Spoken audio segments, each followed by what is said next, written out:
Today, it seems as if my return home was a confused dream. If being free was a dream, I didn't want to awaken. I had never experienced such a feeling of euphoria during my first 25 years, yet all was not well.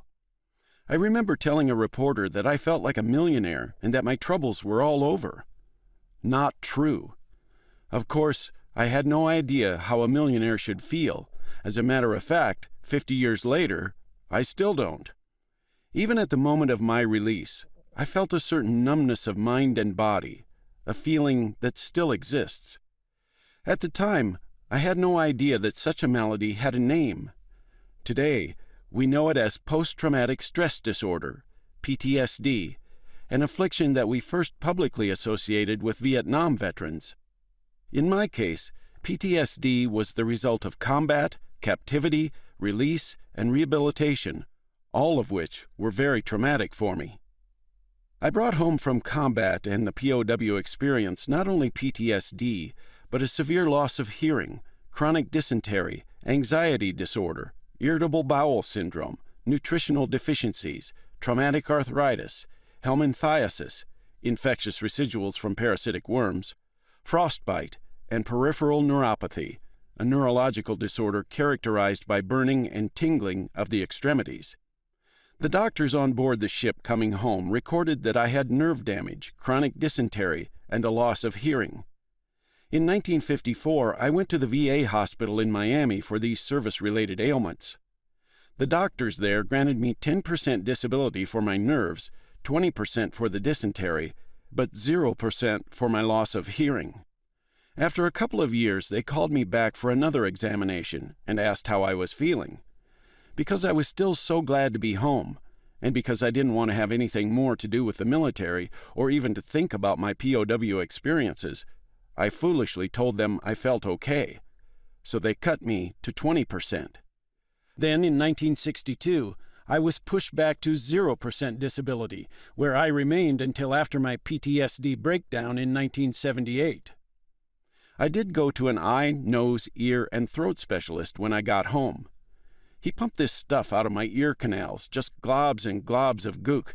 That's the only way I can describe it.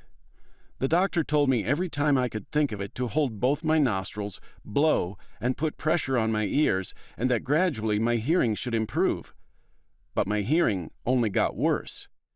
When I began teaching, I had great difficulty in the classroom.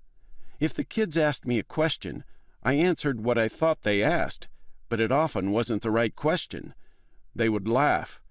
I tried to keep my sense of humor, but it was difficult. Finally, at the big protocol exam of, I think, 1982 or 1983, I was bumped up to 40% disability for PTSD and given an extra 10% for my loss of hearing. I appealed this decision, and after a couple of years it rose to 60%. I later received another 10% for irritable bowel syndrome, which supposedly covered the lingering effects of my dysentery. VA regulations state that once you are at 70% disability, with more than 40% for one area, you are considered unemployable and you qualify for 100% disability. I appealed my claims several times. In 1996, I was awarded 100% disability retroactive to July 1, 1994. Of course, it took 4 decades of dealing with the VA to get this compensation rating. When I was finally awarded 100% disability, I was 68 years old. Doctors figure that every year in an Asian POW camp knocks 5 years off your life, so I was already living on borrowed time. In retrospect, I now know that I had become very withdrawn and introverted during my incarceration, and this behavior continued after my return to the States. I did try to put down my memories during the 60-day convalescence leave the Army granted me before my discharge. But after I finished my narrative, I tried to blank out everything about my Korean War experiences. I did not talk about Korea with my family or friends unless they asked a direct question. Even then they realized from my abrupt reply that I didn't want to talk about the war.